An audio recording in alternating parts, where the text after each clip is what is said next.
நல்லா தான் இருந்தாரு. திடீர்னு இப்படி என்னப்பா பண்றது? எதிர்பார்க்காம தான் எல்லா விஷயங்களும் நடக்குது. இப்படி எல்லாம் வரும்னு யார் எதிர்பார்த்தது? அந்த பொண்ணு என்ன பண்ண போதோ. என் புருஷன் சொன்னாரு, அவரு ராத்திரி இறந்துட்டாராம். சொந்த பொண்ணு அப்படியா கொடுக்க மாட்டேன்னு சொல்லிட்டாங்க. பத்தி அவளுக்கு இப்பேற்பட்டவளை ஊரை விட்டு 4 நாளா நீங்க எதுவுமே சாப்பிடல. கொஞ்சம் இந்த பாலையாச்சு குடிங்க அண்ணி. அம்மா குடிங்கம்மா, குடிக்கலன்னா ரொம்ப டயர்ட் ஆயிடுவீங்க. வேண்டாம், நானும் அவரோட சேர்ந்து போயிருக்கணும். என்னமா பேசுறீங்க? நீங்க போயிட்டா என்னோட நிலைமை என்ன ஆகுறது? பெரியவங்க நீங்களே இப்படி பேசினா நீலுவோட நிலைமையை யோசிச்சு பாருங்க. நீலு, இந்த பாலை குடிக்க சொல்லு. நீங்க இப்படி சாப்பிடாமலே இருந்தீங்கன்னா அப்புறம் மயக்கடிச்சு கீழே தான் விழுவீங்க அண்ணி. அம்மா, நான் சொல்றத கேட்க போறியா? எனக்கு வேண்டாம், என்ன விட்டுடு அம்மா. ப்ளீஸ் குடிமா. எனக்கு வேண்டாம்மா, கொஞ்சம் குடிமா. அம்மா ப்ளீஸ்மா, எனக்காக. அம்மா அம்மா சொன்ன கேளு, கொஞ்சமா குடி ப்ளீஸ். எனக்காக குடிமா. கமலேஷ் தம்பி, சொல்லு. ஊர் பெரியவர்கிட்ட சொல்லிட்டியா? அவருக்கு முன்னாடியே தெரியுமா தம்பி? நான் போறதுக்குள்ள அவர் எல்லாத்தையும் ரெடி பண்ணிட்டு இருந்தாரு. யார் சொன்னாங்க? நான் இது வரைக்கும் யாருக்கிட்டையும் சொல்லலையே. அந்த ரங்கம்மா வீட்டுல இருந்தா யாராவது சொல்லிருப்பாங்க. இருட்டுறதுக்கு முன்னாடியே வர சொன்னாங்களாம். சரி, அங்க எதுக்கு போகணும்? கமலேஷ் தம்பி, பணத்தை இங்க கொண்டு வர மாட்டாங்கன்னு நினைக்கிறேன். காரியம் எல்லாத்தையும் இந்த வீட்டுல தானே பண்ணணும்.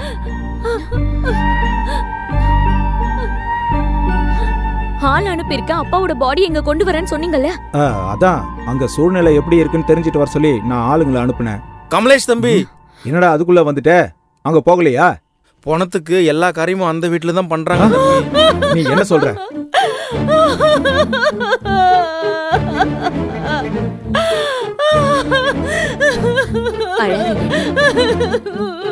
கட்டிக்கிட்ட பொண்டாட்டியையும் பெத்த புள்ளையும் பார்க்க விடாம சுடுகாட்டுக்கு அனுப்பிடுவாளா?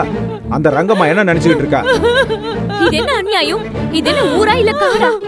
அவ இந்த அளவுக்கு குடும்பம் பண்ற, இதை யாரும் எதிர்த்து கேட்க மாட்டீங்களா? எதுக்கு கேட்க மாட்டோம்? ரகலை ஆயிடும். உயிரோட இருக்கிற வரைக்கும் அந்த வீட்டுல இருந்தாரு. சரி, செத்து போனமானதுக்கு அப்புறமா இங்க அனுப்பணுமே தவிர அவ யாரு சுடுகாட்டுக்கு அனுப்புறதுக்கு? இத்தனை நாள் எங்க அப்பாவை கண்ணுல படாமே வச்சுட்டா. இப்ப கடைசி அவர் முகத்தை பார்க்க கூட விட மாட்டேங்கிற. என்ன நடந்தாலும் சரி, நம்ம போய் எடுத்துட்டு வரலாமா மாமா? நீ வர வேணாம், நான் போறேன். ஊர்ல உள்ள பெரியவங்க எல்லாரையும் கூட்டிட்டு போய் பஞ்சாயத்து வைக்கிறேன். என்ன பண்றான்னு நான் பாக்குறேன். டேய் கமலேஷ், ஊர்ல நம்ம மானம் போகாம அவரை கொண்டு வரதுக்கு பாரு.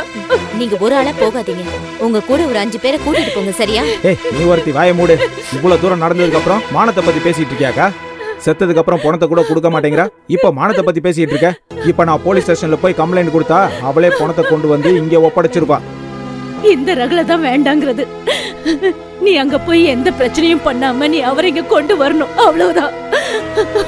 சரி, என்ன பண்ணணும்னு எனக்கு தெரியும், நான் பாத்துக்கிறேன். அக்கா, வீட்டுல பணம் ஏதாவது இருக்கா? உன் மாமாக்கு எவ்வளவு பணம் வேணுமோ? இல்ல, நீ வர வேணாம். சாவியா அவகிட்ட கொடு.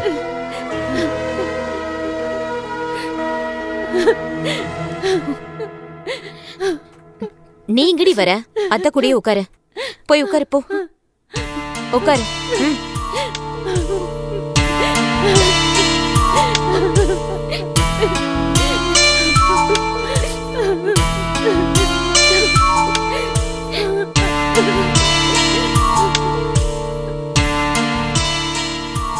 அப்பாடா, எத்தனை நாளுக்கு அப்புறம் பீரோ சாவி கைக்கு கிடைச்சிருக்கு. சும்மா இருங்க.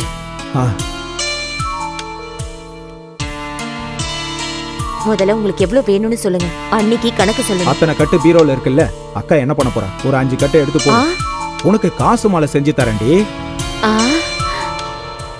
நிஜமாவா? ஒரு 6 கட்டை எடு. இந்தாங்க. இப்படி ஒரு நிலைமை வந்ததுனால தான் நம்மள வர வச்சா. கொஞ்ச நாளா எனக்கு பணமே கொடுக்கல தெரியுமா? 3, 4, 5. இந்தாங்க. இங்க பாரு, எவ்வளவு வாங்கினான்னு கேட்டாங்கன்னா எனக்கு தெரியாதுன்னு சொல்லு. இந்த மாதிரி நேரத்துல கணக்கு கேட்க மாட்டா. நீங்க எவ்வளவு வாங்குனீங்கன்னு எனக்கு தெரியும்ல. காசு மாலை வேணாமா? வேணுங்க. திருடனும் சேர்ந்து ஊரை பங்கு போட்டுக்கிட்ட மாதிரி இருக்கு. நீ எதுக்குடி இங்க வந்த? நீங்க என்ன பண்றீங்கன்னு பார்க்கலான்னு வந்தேன். செலவுக்கு பணத்தை எடுத்துட்டு போறேன். இல்ல, சான்ஸ் கிடைக்குதுன்னு பணத்தை சுருட்டிட்டு போறீங்க. சீ வாய மூடு. நீ என் பொண்ணுடி, என்கிட்ட இப்படி பேசக்கூடாது. நான் உங்ககிட்ட பேச மாட்டேனே, போய் அத்தை கிட்ட பேசுவேன். உனக்கு பட்டு பாவாடை வாங்கி தரேன்டி. எனக்கு எதுவும் வேண்டாம், நான் அத்தை கிட்ட போய் சொல்றேன். ஏய், சொன்னேனா அடி பிச்சிடுவேன். நான் சொல்லுவேன். இங்க பாரு, இவ பேசாம பாத்துக்க. சரிங்க. ஏய், நான் அத்தை கிட்ட போய் என்ன சொல்லுவேன். என்ன சொல்வ? நான் கண்டிப்பா அத்தை கிட்ட சொல்லுவேன். வாயை திறந்து கொன்றுவேன், பேசாம இரு. அக்கா, நான் போயிட்டு வந்துடுறேன். நான் எப்படியாவது மாமாவோட பணத்தை இங்க கொண்டு வருவேன். ஏ கிருஷ்ணா, சங்கா, இங்க வாங்க, என்னன்னு போய் பார்த்துட்டு வந்துடலாம். மாமா, நீங்க தனியா போன முடியாது, நானும் உங்க கூட வரேன். வேண்டாம், நீ அம்மாவை ஜாக்கிரதையா பாத்துக்க. கமலேஷ் சார், ரங்கம்மா வீட்ல இருந்து உங்களை பாக்குறதுக்கு யாரோ வந்திருக்காங்க. ஏண்டா கிருஷ்ணா, நம்ம போறது அதுக்குள்ள அவங்களுக்கு எப்படிடா தெரிஞ்சது? அதுக்குள்ள இங்க பேசுறதுக்கு ஆள் அனுப்பிட்டா, இங்க நடக்கிறது அங்க சொல்றதுக்கு யாரையாவது ஆளை வச்சிருப்பா. சரி, அவனை வர சொல்லு. நீங்க எதுவும் அவசரப்படாதீங்க மாமா, அவன் என்ன சொல்றான்னு கேட்க சொல்லட்டும். ஏதாவது ஏடா கூடமா பேசினா அவனையும் நான் சுடுகாடுக்கு அனுப்பி வச்சிடுறேன். மாமா, முதல்ல அவன் என்ன சொல்றான்னு கேட்கலாம். நீங்க இப்படி அவசரப்படாதீங்க. பிரச்சனை இல்லாம காரியம் நடக்கணும்னு அம்மா சொன்னாங்கல்ல.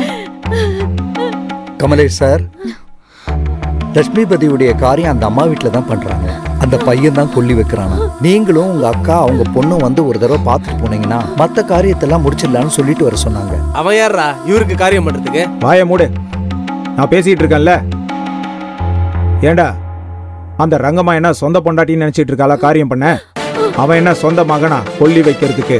இது சுடுகாடு கிடையாது, ஊரு. ஊர்ல பெரியவங்க இருக்காங்க, நான் அவங்கள போய் கூட்டிட்டு வரேன். பெரியவங்க எல்லாம் அங்கதான் இருக்காங்க.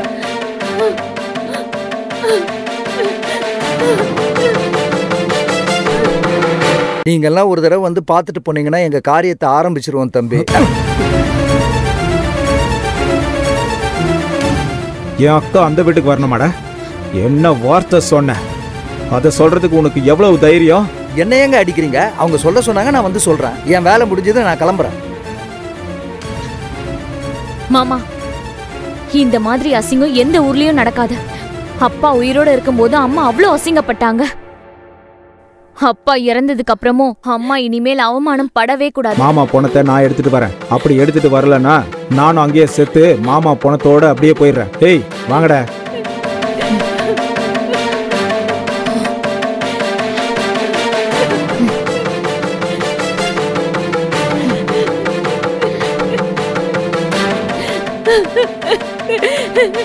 நீலாம்பரி,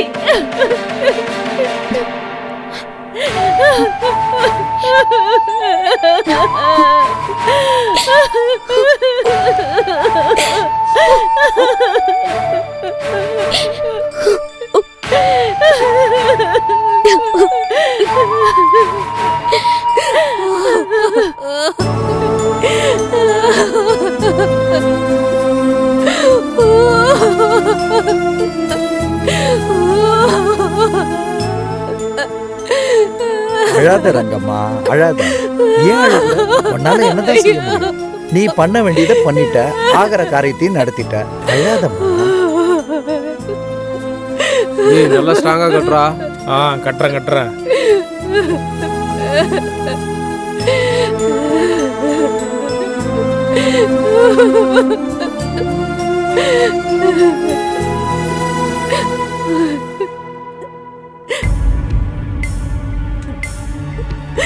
அந்த கடவுள் என்ன கொண்டு போயிட்டு இவரை உயிரோட விட்டுருந்தா நல்லா இருந்திருக்கும்.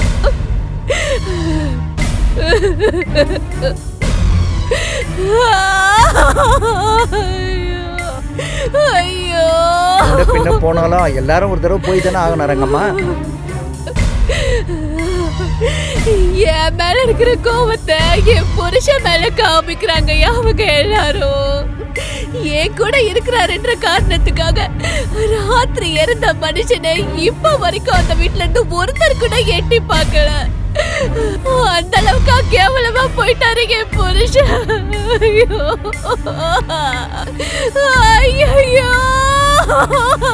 போதும் பில்டப். அமைதியாரு. நீ சும்மா சேஷு, உனக்கு எதுவுமே தெரியாது. ஆமா, எனக்கு ஒண்ணும் தெரியாது பாரு. எல்லாரும் என்ன இவரு வச்சுக்கிட்டதா சொல்றாங்க. ஆனா இவரு என்ன கோயில்ல வச்சு கல்யாணம் பண்ணிக்கிட்டாரு. இவருக்கு எந்த பிரச்சனையும் வந்துடக்கூடாதுன்னு தான் இத்தனை நாளா இந்த விஷயத்தை என் மனசுக்குள்ளேயே வச்சிருந்தேன்.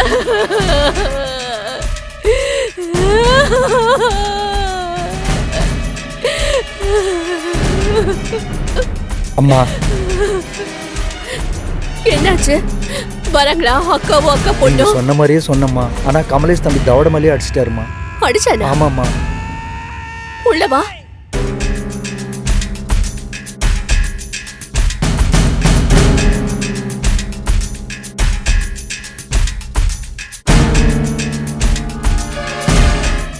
என்ன நடந்துச்சுங்க? யார் யார் இருந்தாங்க? எல்லாரும் இருக்காங்கம்மா. அழுதுட்டு இருந்தாங்க. அந்த கமலேஷ் திருப்பி அடிச்சிடலான்னு பார்த்தேன். வேலைக்காரங்க இருந்ததால அமைதியா வந்துட்டம்மா. சரி வா.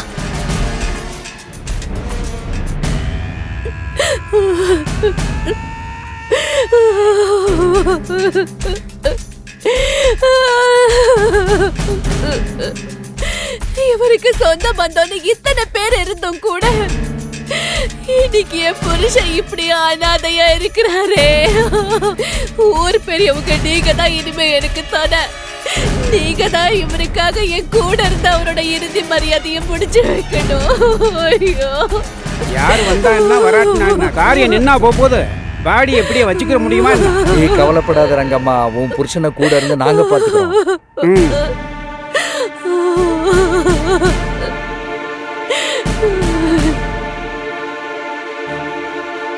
அண்ணே, பணத்தை இங்க கொண்டு வராங்களா? தெரியாது. இந்த வீட்டுக்கு வருதா இல்லைன்னா அப்படியே போதா? தெரியாது. அவங்களுக்கு தான் பையன் இல்லைல்ல, அவங்க யாரை வச்சு கொல்லி போட போறாங்க? தெரியாதுன்றல. சரி வா, நம்ம அந்த வீட்டுக்கு போய் வராங்க போலாம்.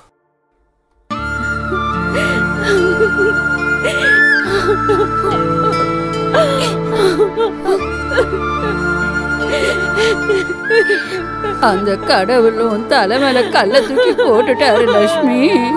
இந்த வயசுல உனக்கு இந்த நிலைமை வரணுமா லட்சுமி? அழாதம்மா. சீக்கிரமாவே உன் சுமங்கலி பாக்கியத்தை அந்த கடவுள் குடிக்கிட்டானே. லக்ஷ்மி, நீ எப்போ இங்க வந்தியோ அப்போத்துல இருந்து உனக்கு கஷ்டம் தாண்டி. அந்த கஷ்டத்தோட தான் நீ இங்க வாழ்ந்துகிட்டு வந்த. அம்மா நீலாம்பாரி, இனிமே உங்க அம்மாவை நீதாம்மா நல்லா பாத்துக்கணும். இந்த அதிசயத்தை நான் எங்கேயும் பார்க்கல. என் மாமனாரும் தெருவுக்கு ஒரு வப்பாட்டியை வச்சிருந்தாரு. ஆனா சாகும் போது அவர் இந்த நிலைமையில தான் செத்தாரு. என் புருஷன் கையால துளசி தண்ணி வாங்கிட்டு தான் செத்தாரு. ஆனா இந்த கொடுமையை நான் இது வரைக்கும் பார்த்ததில்ல. அழாதம்மா. சும்மா இருங்கடி. மீனாட்சி கேட்டா வருத்தப்படுவா. கொஞ்சம் பார்த்து பேசுங்க. பணத்தை இங்க அனுப்பலன்னா அந்த ரங்கம்மா எவ்வளவு பெரிய ஆளா இருப்பா. ஆமா ஆமா, இது என்ன சின்ன விஷயமா? அப்பேற்பட்டவரை முந்தானையில முடிச்சு வச்சிருந்தா. நீ அழாதம்மா, அழாத. இது எல்லாமே இவங்க பண்ண வேலைதான். அதனாலதான் அவரை அவ கைக்குள்ள போட்டுட்டா. நீங்க எல்லாம் வாய மூடுங்கடி. அம்மா அழாதம்மா. நீங்க எல்லாரும் எங்களுக்கு ஆறுதல் சொல்ல வந்தீங்களா இல்ல எங்களை அழவைக்க வந்தீங்களா? உங்க எல்லாரையும் கையெடுத்து கும்பிட்டு கேட்டுக்கிறேன். நீங்க சொல்ல வேண்டியதெல்லாம் அங்க போய் சொல்லுங்க. போங்க ப்ளீஸ், போங்க போங்க.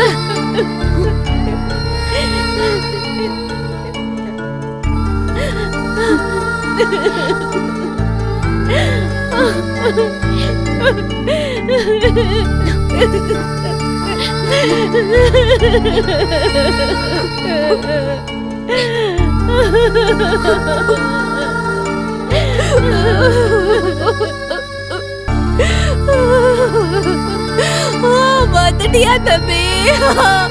உன்னோட மாமா நம்மள எல்லாரும் விட்டு போயிட்டாருப்பா. என்னையும் என் மகனையும் அனாதையாக்கிட்டு போயிட்டாருப்பா. இனிமே அவருக்கு பணிவிட செய்யற பாக்கியம் எனக்கு இல்லாம பண்ணிட்டாரு. கடைசி வரைக்கும் அவருக்கு எந்த குறையும் இல்லாம பாத்துக்கிட்டேன். ஆனாலும் என்ன இப்படி தவிக்க விட்டுட்டு போயிட்டாரு.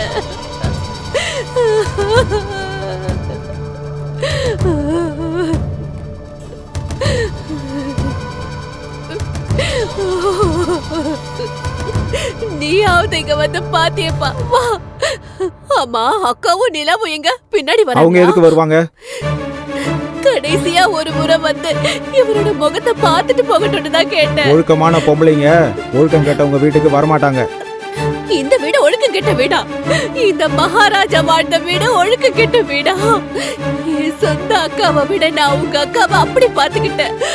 அப்பேற்பட்டவ நான் ஒழுக்கம் கெட்டவளா?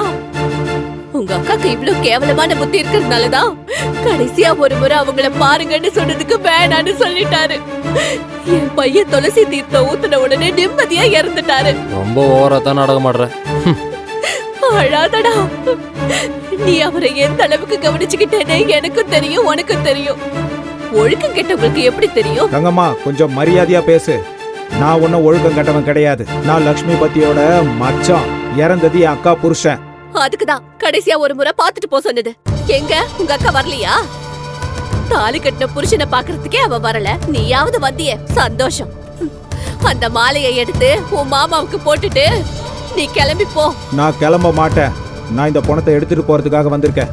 நீ எப்படி எடுத்துட்டு போவ? அவங்க இவர் தாலி கட்டின பொண்டாட்டி. உயிரோட இருக்கும் போதே அவர் அந்த வீட்டுக்கு போறதுக்கு விருப்பப்படல. அப்படி இருக்கும்போது இறந்ததுக்கு அப்புறமா கூட்டிட்டு போவீங்களா? ஆக மொத்தம் அவரு எனக்கும் தாலி கட்டி இருக்காரு. அவரு என் பையனை அவர் பையனா நினைச்சு பாத்துக்கிட்டாரு. அதனால என்னோட பையன் தான் அவருக்கு கொல்லி போடுவான். நிம்மதியா அவரை சொர்க்கத்துக்கு அனுப்பி வைப்பா. என்ன பெரியவங்களே எதுவுமே பேசாம இருக்கீங்க? இவங்க சொல்றதும் கரெக்ட் தான். லட்சுமி பத்திக்கு எப்படி ஆம்பளை பசங்க இல்ல, இருக்கிறது ஒரு பொண்ணு மட்டும்தான். பொம்பளை பொண்ணுங்க கொல்லி எல்லாம் வைக்க கூடாது. அதனால சொந்த மகனா இல்லைனாலும் ரெண்டாவது பொண்டாட்டி மகனா இருக்கிறதால அவனும் வைக்கலாம். ஆமா, கொல்லி வைக்கலாம். இவனும் அவர் புள்ள தானே, ஒரு மகனா இருந்து சடங்கு செய்யலாம். ஊருக்கே நியாயம் சொல்ற பெரியவங்க நீங்களே இப்படி பேசலாமா? இந்த விஷயம் 4 பேருக்கு தெரிஞ்சா காரி துப்புவாங்க. இந்த அநியாயம் எங்கேயாவது நடக்குமா? ஏன் காரி துப்ப போறாங்க? பாண்டிய ராஜாவுக்கு அண்ணன் தம்பிங்க 5 பேர் கொல்லி வச்சாங்க. அந்த கொல்லி வச்ச 5 பேரும் குந்தி தேவிக்கும் பாண்டிய ராஜாவுக்கும் பிறந்தவங்க இல்லையே. புராண கதைங்கெல்லாம் பொய் இல்லையே. இங்க பாருமா, நீ சொல்லி அனுப்பிச்சதெல்லாம் எந்த தப்பும் இல்லை. நீ உன் பெருந்தன்மையை காட்டிக்கிட்ட. வர்றதும் வராததும் அவங்களுடைய தப்பு. இனிமே நீ எதிர்பார்க்க தேவையில்லை. இனிமே நடக்க போற காரியத்தை பாருங்க. நிலுங்க. போலீஸ் வர வரைக்கும் யாரும் பணத்தை தொடவே கூடாது.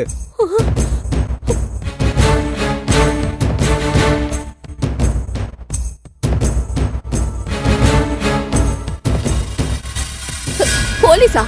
எதுக்கு வராங்க? இவரோட சொத்துக்கு ஆசைப்பட்டு நீதான் விஷம் வச்சு கொன்னேன்னு நீலாம்பரி உன் மேல கம்ப்ளைண்ட் கொடுக்க போலீஸ் ஸ்டேஷன் போயிருக்கா. இப்ப போலீஸ்காரங்க வருவாங்க, பணத்தை எடுத்துட்டு போய் போஸ்ட்மார்ட்டம் பண்ணுவாங்க. அது வரைக்கும் யாரும் பணத்தை தொடக்கூடாது. ஐயோ, ராஜா மாதிரி வாழ்ந்த மனுஷனுக்கு போஸ்ட்மார்ட்டமா? போஸ்ட்மார்ட்டம் ஆனதுக்கு அப்புறம் போலீஸ்காரங்களே சட்ட பிரகாரம் பொண்டாட்டிக்கு தான் கொடுப்பாங்க, பாப்பாட்டிக்கு இல்ல. ஐயோ, இந்த அநியாயம் எங்கடா நடக்குமா? நீதான் கொடுமை பண்ண. உயிரோட இருக்கிற வரைக்கும் கொடுமைப்படுத்தி அவரோட உடம்ப நீ கெடுத்திருக்க. இப்போ செத்ததுக்கு அப்புறம் பணத்தை கட்டிக்கிட்ட பொண்டாட்டிக்கு கொடுக்காம ரகலை பண்ணிட்டு இருக்க. நீலாம்பரி படிச்ச பொண்ணுன்றதுனால போலீஸ் ஸ்டேஷன் போயிருக்கா. போலீஸுங்கெல்லாம் வரட்டும். இவரை விஷம் வச்சு கொன்னீங்களா இல்ல குத்தி கொன்னீங்களான்னு போலீஸ் கண்டுபிடிக்கும்.